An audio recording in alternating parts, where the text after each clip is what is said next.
Jésus qui dit, lorsque je serai élevé, j'attirerai les hommes à moi. Il va nous attirer à lui. Lorsque nous élevons, il va attirer le monde à lui. Les gens connaîtront qui est ton Jésus. Est-ce que quelqu'un peut dire mon Jésus? Il nous appartient. Et je pense que lui aussi en haut, il dit mon enfant. C'est une relation d'amour.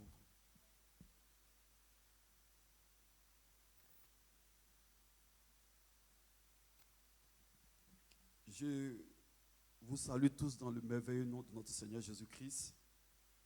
Que Dieu bénisse chacun de nous. J'ose espérer que toute la semaine s'est bien passée. N'est-ce pas? Avec Jésus, ça s'est bien passé. Et je crois que même si ça ne s'est pas bien passé, aujourd'hui, Dieu va tout arranger. Alléluia. Est-ce que ton amen est vraiment sincère? Un bon amen sucré. Un amen chocolaté. Voilà. Ouais, ça c'est un amen vanillé. Dieu nous bénisse. On va prier le Seigneur pour la parole de Dieu. Père, nous te bénissons pour ta parole. Nous prions que ta parole soit envoyée par toi-même pour toucher le cœur de ton peuple, pour parler à ton peuple. Nous t'écoutons. Toi seul, Seigneur, est digne de recevoir la louange, la gloire, l'honneur, la majesté au siècle des siècles. Parle-nous afin que nous puissions être dirigés, conduits, et que nous sachions comment marcher avec toi, pour toi et en toi. Béni sois-tu de ce que ta parole soutient toutes choses, soutient nos vies. Apporte le miracle par ta parole. Apporte la guérison par ta parole. Apporte la réponse à quelqu'un ce matin qui s'interroge sur le sens de sa vie. Deviens puissamment. Nous avons prié dans le merveilleux nom de Jésus-Christ. Quelqu'un me dit Amen. Alléluia. Nous développons depuis cette année 2023 le thème sur la croissance. La croissance. La croissance qui vient du mot latin crescere, qui veut dire grandir, se développer, s'étendre, devenir plus grand, aller de l'avant, monter en puissance et dominer. Lorsque Dieu crée l'homme, il lui demande, il le crée à son image et il lui dit, je t'ai créé pour que tu domines. Mais pour dominer, il faut que tu te multiplies et que tu remplisses la terre et que tu assujettisses la terre et que tu domines la terre. Et si nous lisons dans Genèse chapitre 11, nous allons voir que l'homme a voulu désobéir à cet ordre-là. Ils ont commencé à construire ce qu'on appelle la tour de Babel. Au lieu de s'étendre, ils ont voulu construire une tour pour aller plus haut. Alors que Dieu leur demandait de s'étendre. S'étendre pour dominer. Dieu voudrait t'étendre. Et c'est ce que Ésaïe traduit dans Ésaïe chapitre 54. Il dit, élargis l'espace de ta tente. Élargis l'espace de ta tente. Ésaïe voudrait parler à ceux qui ont la foi. Ceux qui croient que tout est possible à Dieu. Qui ne restent pas dans les positions pour dire, je suis dans cette position et je ne vais pas pouvoir bouger. Ésaïe voit plus loin que cela. Il voit les gens qui, même dans leur situation, savent que Dieu va permettre qu'ils puissent s'étendre. Je ne sais pas dans quelle situation tu es et tu es cloîtré. Tu es frustré. Laisse-moi te dire que lorsque tu vas déployer tes ailes, lorsque tu vas déployer ta vie, et les choses ont commencé à bien se passer.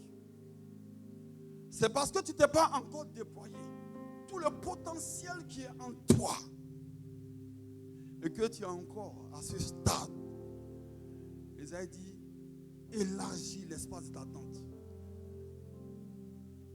Je me souviens d'un couple qui, étant mariés, ils ont passé des années, près de 5 ans sans avoir d'enfants. Et quand ils ont reçu la prophétie qui leur a dit, vous aurez des enfants, ils sont cherchés un espace plus grand. Ils ont cru en la parole. Ils ont commencé même à acheter les affaires du bébé. Et puis la nuit qui a suivi, Dieu les a bénis avec un enfant. C'est une histoire de foi, de vouloir s'étendre pour que Dieu puisse intervenir. Et nous avons vu ensemble que la croissance existe sous deux formes.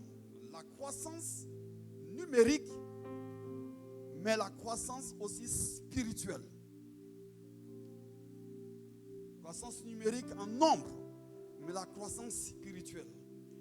Et j'ai dit que tout enfant de Dieu doit croître spirituellement. La Bible dit que Dieu a envoyé sa parole et cette parole a fait de nous des enfants de Dieu. Lorsque nous acceptons la parole de Dieu, nous devenons des enfants de Dieu. Quel que soit ton âge, que tu sois vieux, mais à partir du moment où tu acceptes la parole, c'est en ce moment que quelque chose commence avec Dieu. La Bible dit, nous ne sommes plus l'ancienne créature. Nous sommes la nouvelle créature de Dieu. Pourquoi? Parce que Dieu nous a transformés de l'intérieur. L'être intérieur, ce vieil homme a été balayé et nous sommes devenus une nouvelle création. Et c'est en cela que la Bible dit, les choses anciennes sont passées, voici toutes choses sont devenues nouvelles. Mais donc, lorsque nous devenons enfants de Dieu, nous ne devons pas demeurer enfants de Dieu. La Bible parle des enfants qui sont au lait maternel. Donc lorsque nous prêchons la parole de Dieu, il y a certaines paroles qui sont pour les enfants. Après, la Bible parle des jeunes gens, des adultes et des vieillards dans le domaine spirituel. Non pas qu'ils sont vieux spirituellement, mais qu'ils ont pris de la maturité spirituelle. La Bible parle de ce qu'ils sont perfectionnés et ils ne flottent plus à tout vent des doctrines. Ils ne tremblent plus devant les situations. L'apôtre Pierre dit, ils deviennent inébranlables. Ils sont affermis et ils deviennent inébranlables. Dieu souhaite que devant les situations, tu sois inébranlable. Nous étions à la veillée vendredi et j'ai rendu ce témoignage que quand j'étais au début de ma conversion, j'avais peur parce que le monde spirituel s'est ouvert à moi. Et je voyais les anges, les démons, les sorciers, je voyais ces choses. Et j'avais peur. Jusqu'à ce qu'un jour, je décide de ne plus jamais avoir peur. J'affermis ma foi. Je vais dire à quelqu'un qu'il n'y a rien qui doit te faire peur. La Bible dit que lorsque nous sommes en Christ, notre vie est cachée en Christ. Cela veut dire quoi? Cela veut dire que si quelque chose devait arriver, il faut que cette chose arrive à Christ d'abord. Est-ce que quelqu'un entend ce que je dis ce matin? Il faut que Dieu donne son avis sur toi parce que tu lui appartiens. Personne ne peut te faire du mal. Oh, est-ce que je parle à quelqu'un? Aucun démon soit-il, aucun sorcier soit-il, ne peut atteindre ta vie parce que maintenant, désormais, elle est couverte en Christ. Et nous sommes en train d'étudier les 4 dimensions de la croissance du Seigneur Jésus-Christ lui-même. Il déclare dans Luc 2, le verset 52, ceci. Jésus croissait en sagesse, en stature et en grâce devant Dieu et devant les hommes. C'est là dont nous tirons les 4 dimensions de la croissance du Seigneur. Jésus est né. Il a pris, il est Dieu. Ça, il faut qu'on le comprenne. Il a accepté de s'humilier pour prendre le corps de corruption que nous avons, pour devenir un homme. Et cet homme qui est né à Bethléem, qui a grandi à Galilée et qui est mort à Jérusalem, était 100% homme et 100% Dieu. Pourquoi a-t-il pris ce corps? Il faut ça aussi qu'on le comprenne.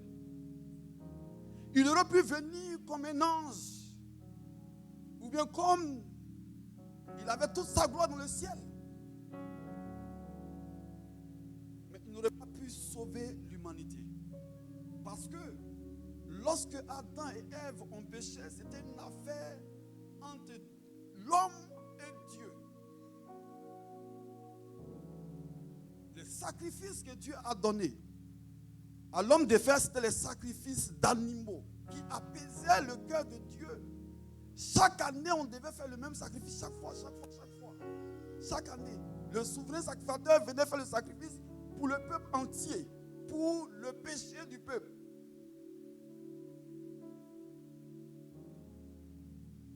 Chacun envoyait son sacrifice. Et Dieu avait préparé un sacrifice suprême. Celui qui pouvait non seulement appartenir aux hommes, c'est-à-dire pouvoir être intercesseur. La Bible dit intermédiaire entre Dieu et les hommes. Donc il devait avoir un aspect humain, mais aussi être connecté à Dieu. C'est-à-dire le sang qui allait être versé devait être un sang pur, sans tache, sans péché. La Bible dit ceci que l'âme est dans le sang. Et donc lorsque nous péchons, ça affecte l'âme et ça affecte le sang. C'est pour ça que la plupart des maladies sont liées au sang. Et quand on veut faire les tests pour savoir si tu as des maladies, on te fait une prise de quoi? Ça a dedans. On pourra voir dans ton sang que tu es malade.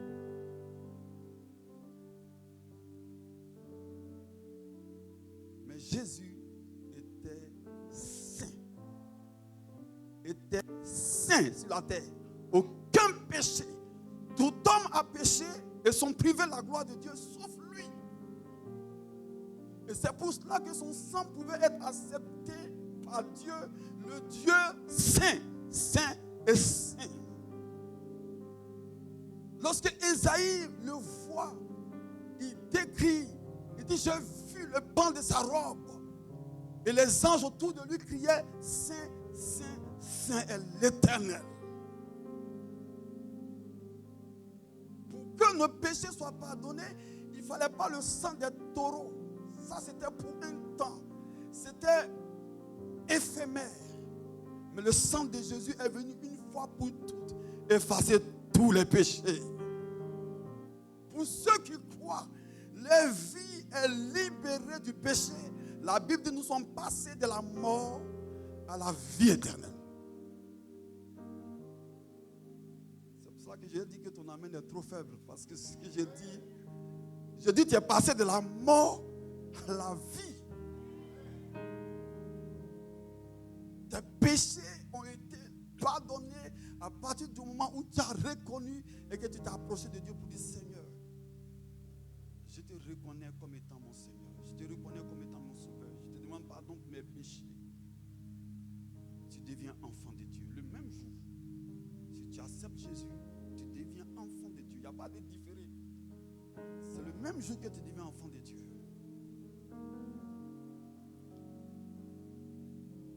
Il y a de cela 23 ans, j'ai donné ma vie à Jésus-Christ. Et s'il y a quelqu'un ce matin qui n'a pas encore fait cela, t'habilles dans ton cœur, tu dis Seigneur, accepte-moi, je me donne à toi entièrement. Et Jésus donc grandit comme un humain. Un bébé qui naît, qui fait les 4 pattes, qui marche, qui devient jeune homme et qui devient adulte. Il a grandi sous les yeux des hommes. C'est cela veut dire qu'il grandissait. Et tout le monde pouvait voir qu'il grandissait en sagesse, en statut et en grâce devant Dieu et devant les hommes. Tout le monde le voyait grandir. Mais il y avait une particularité sur sa vie. C'était Dieu fait homme qui était là. Dans sa simplicité, venu habiter dans ce monde corrompu et pourri, pervers. Et c'est pour cela que Jésus aimait dire ceci. Il aimait s'appeler le Fils de l'homme. Il n'est pas Fils de l'homme, mais il a réussi à prendre le corps humain, ce qu'on appelle l'incarnation. Ce n'est pas la réincarnation. La réincarnation n'existe pas. La réincarnation suppose que tu étais dans ce monde-ci et puis il y a un autre monde. Tu es né dans ce monde-ci et puis il y a un autre monde où tu vas naître. Tu ne seras plus de la même nature. Si tu étais grenouille, tu vas devenir chimpanzé. C'est faux. La réincarnation n'existe pas. Mais l'incarnation, Jésus-Christ prend le corps humain. Il vient sur la terre en tant qu'homme. Et il grandit normalement. Et il suit les us et les coutumes des Juifs. Il est né en tant que Juif. C'est pour cela que la Bible dit le salut vient des Juifs. Ce n'est pas que lorsque tu vois un Juif, il va te donner le salut. Non, le Juif ne peut pas te donner le salut. Mais c'est Jésus qui était Juif, donc qui va te donner le salut. C'est de ce peuple-là que Dieu a choisi pour faire sortir l'élu qui viendrait nous sauver. Il faut comprendre cela. Nous respectons le peuple juif parce que c'est ce peuple que Dieu a choisi. Mais ce n'est pas le juif ordinaire qui va te donner le salut. C'est Jésus, juif, qui te donne le salut. Alléluia. Et donc nous avons vu ensemble la sagesse qu'il a déployée et que sans cette sagesse, nous ne pouvons pas croître. Si quelqu'un manque de sagesse, Jacques dit il faut qu'il la demande à Dieu, qu'il la donne. Sans la sagesse, nous ne pouvons pas évoluer. Il y aura un blocage dans notre évolution spirituelle, dans notre croissance spirituelle. Il faut que nous exercions la sagesse devant certaines situations. Ce sont souvent des tests qui viennent devant toi. Si nous échouons, nous ne pouvons pas évoluer. Jésus a eu la sagesse et Jésus a grandi dans la sagesse. Dieu voudrait que nous soyons dans la sagesse. Et nous avons parlé de cela en l'âge. Aujourd'hui, nous voulons parler de ce qu'il a grandi aussi en statut. Il a grandi en statut, suppose qu'il y a 3 aspects à voir ici. On parle de l'accroissement physique, la mentalité et la santé physique. Le premier aspect, c'est l'accroissement physique. Jean parle de ces 3 aspects dans le livre de 3 Jean, chapitre 1, verset 2. Il dit, bien-aimé, je souhaite que tu prospères à tous égards et sois en bonne santé comme prospère l'état de ton âme. Il parle de ces 3 aspects. À tous égards, c'est sur le plan financier, matériel, familial, professionnel, tout ce que vous pouvez voir. Jean dit, il souhaite que Gaius l'Ancien puisse prospérer. Au travers de Gaius, il s'adresse également à tous ceux qui ont accepté le Seigneur. Et il voudrait que nous puissions prospérer à tous égards, dans tous les domaines de nos vies. Que nous puissions prospérer. prospérer sur le plan financier, non seulement cela, mais sur le plan matériel et sur tous les autres plans. Dieu veut te voir dans ta famille prospérer. C'est-à-dire que dans ta famille, qu'il y ait la joie, qu'il y ait le bon vivre.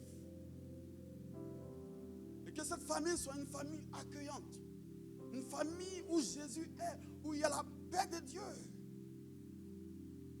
Où les anges visitent. Une famille où il y a la paix, les anges descendent. Et ils montent. Ils descendent, ils montent. La paix de Dieu est là, les anges aussi seront là. Mais quand dans une famille, dans une maison, il y a des querelles, il y a des palabres, il y a beaucoup de choses, le diable vient s'asseoir, c'est là maintenant qu'il met les maladies, il met les difficultés, il met toutes sortes de choses.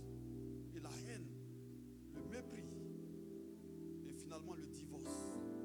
Combien de familles le diable a-t-il divisé? L'apôtre Jean dit que Gaius prospère à tous égards. Sur le plan de ta santé physique, sur le plan mental, ou dans ta mentalité, crois.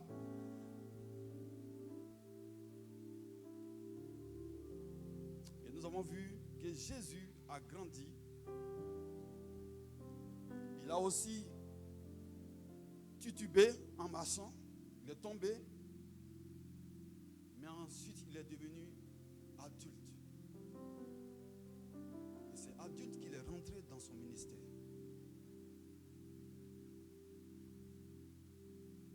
Nous allons mettre ensemble le physique et l'âge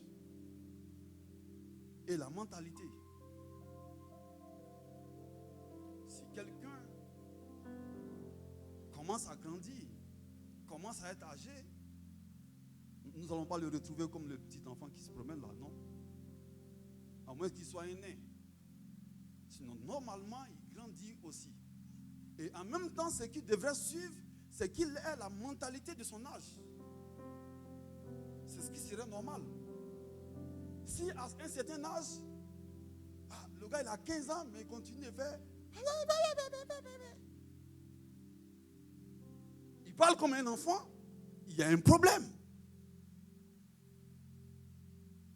Il faut que donc l'âge, donc le stade physique, soit en conformité avec la mentalité de la personne.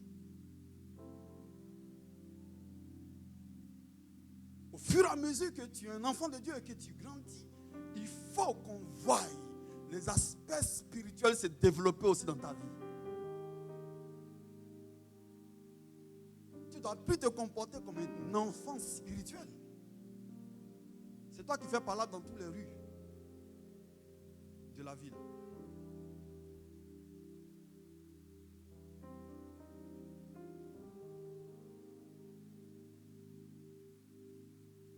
Regardez ce que la Bible dit. Ce que Dieu voudrait pour nous. Ce que nous sommes. Nous atteignons ce stade qu'on appelle état d'homme parfait. État d'homme fait. Dieu voudrait qu'on atteigne ce stade-là. L'état d'un homme fait. Ou un homme accompli. Jacques dit un homme accompli. On va le lire.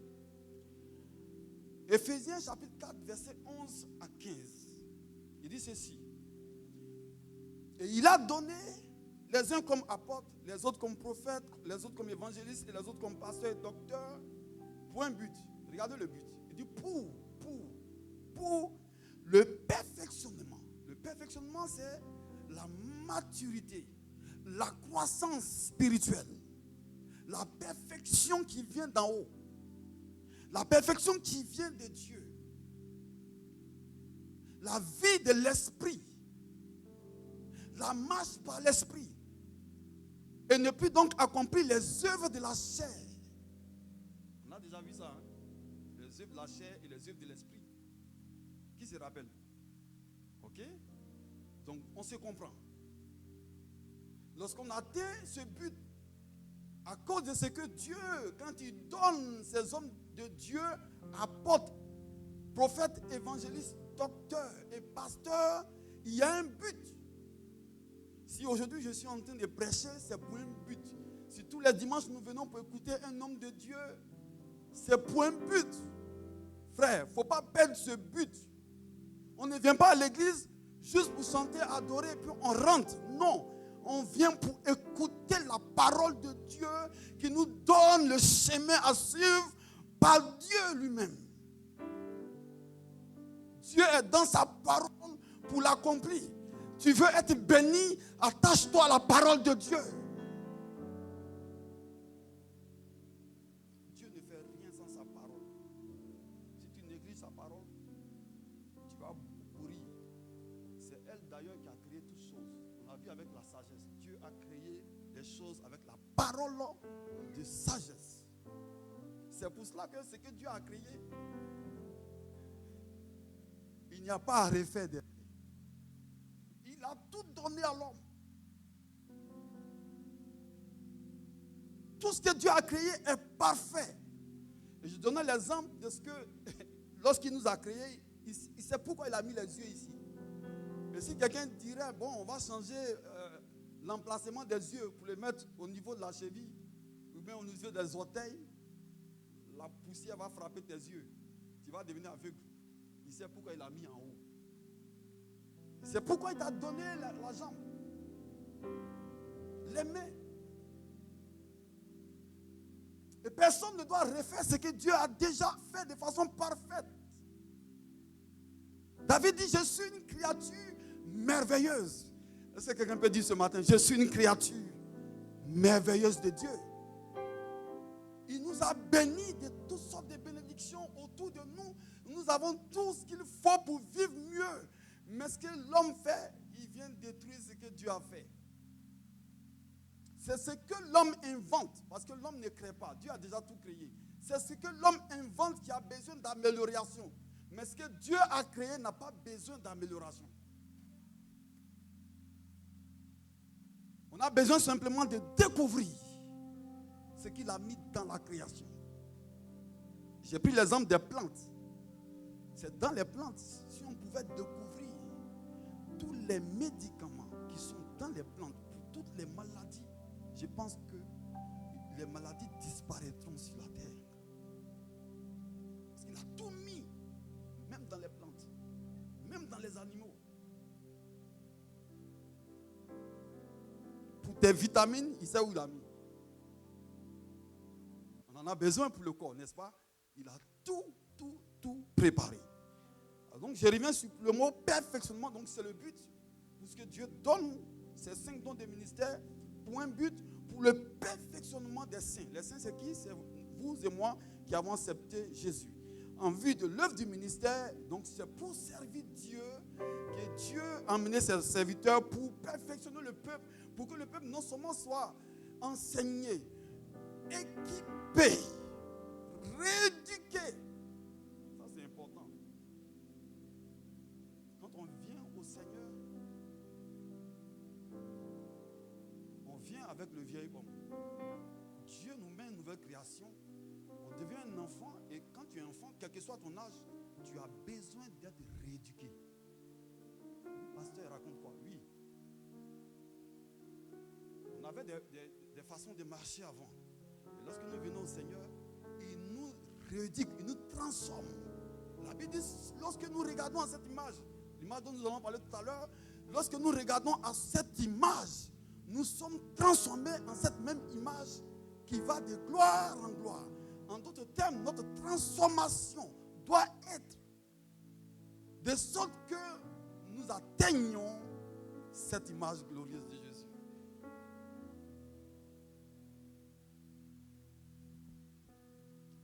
Nous sommes l'image de Dieu, ne l'oubliez jamais. Dis avec moi, je suis l'image de Dieu. Créé à l'image de Dieu. Ça ne veut pas dire que Dieu a des mains et des pieds comme moi, non. Ça, c'est pour la terre. Tout ce que nous voyons, c'est l'enveloppe. Quand quelqu'un meurt, tout cela, ça s'en va. La Bible dit, tu es poussière, tu retourneras à la poussière. Mais il y a quelque chose que Dieu a mis en nous qui est de plus important. C'est son esprit. La Bible, lorsqu'il a créé l'homme, il a pris cet argile-là, et puis il a façonné Adam. Mais Adam n'était pas vivant. Pour que Adam soit une âme vivante, ce que Dieu fait, il fait quoi? Il souffle en lui son esprit et Adam devient Il éternue, il devient une âme vivante. Parce que quoi? L'Esprit de Dieu lui a été communiqué. C'est cet esprit qui est l'image de Dieu en nous. Et cette image de Dieu en nous doit agir comme Dieu agit. Doit suivre l'exemple de Dieu. C'est pour ça que Jésus est venu, justement, pour nous montrer cet exemple. Je continue. Il dit, pour le perfectionnement des saints en vue de l'œuvre du ministère et de l'édification du corps. Il faut que le peuple de Dieu soit édifié par la parole de Dieu. Ensuite, il dit, pour que, jusqu'à ce que nous soyons tous parvenus à l'unité de la foi. Il y a une dimension de foi qui attend les enfants de Dieu. Il faut que nous soyons un dans cette dimension de foi. Il faut que nous croissions pour atteindre la dimension de foi. Il faut que nous soyons unis pour dire oui, Seigneur, nous allons dans telle direction. Nous ne nous céderons pas aux propositions de l'ennemi. Unité de la foi. Et si nous sommes un, nous remporterons la victoire. Il dit donc, et donc de la connaissance donc du Fils de Dieu, et là, le mot à l'état d'homme, de sorte que nous ne soyons pas venus, n'oubliez pas le mot, à l'état d'homme fait. Qu'est-ce qu'un homme fait? Il répond à cette question, il dit à la mesure de la stature parfaite de Christ.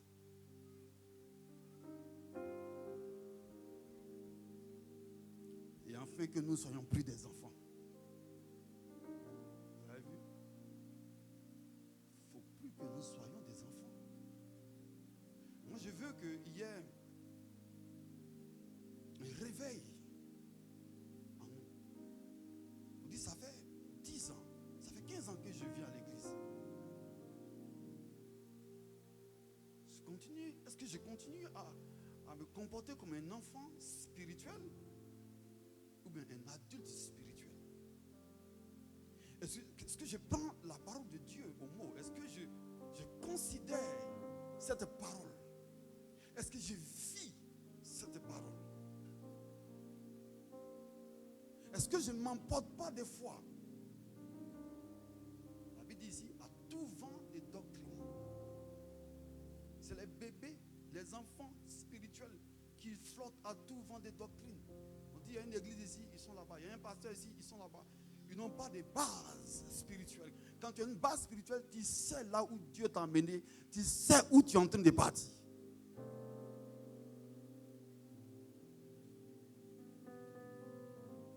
Les enfants flottent.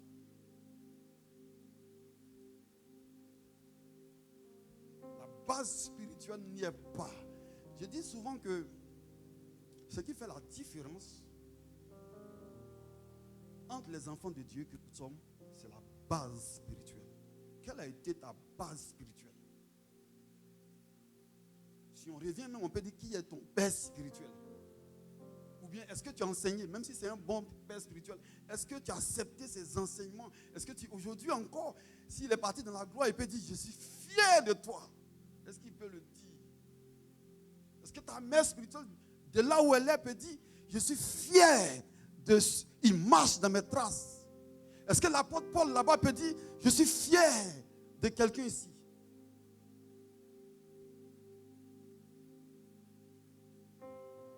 Est-ce que Jésus peut dire, je suis fier de toi, mon fils? Ou bien on est encore en train de flotter à tout vent de doctrine. On a encore des bébés spirituels qu'on doit encore amener au lait. Il y a des gens ici, je vais vous donner du lait. Il est parti chercher du lait de bébé pour envoyer ici un matin, vous allez boire. Est-ce que vous êtes d'accord avec ça? Dis avant, je ne suis pas d'accord. Dis, je ne suis pas d'accord. Je ne veux pas le lait de bébé. Ah oui, il nous faut de la nourriture solide. Quand on devient adulte, ce n'est pas le lait de bébé qu'on boit, le lait de croissance. Vous êtes d'accord avec moi? C'est plus le blé du lait.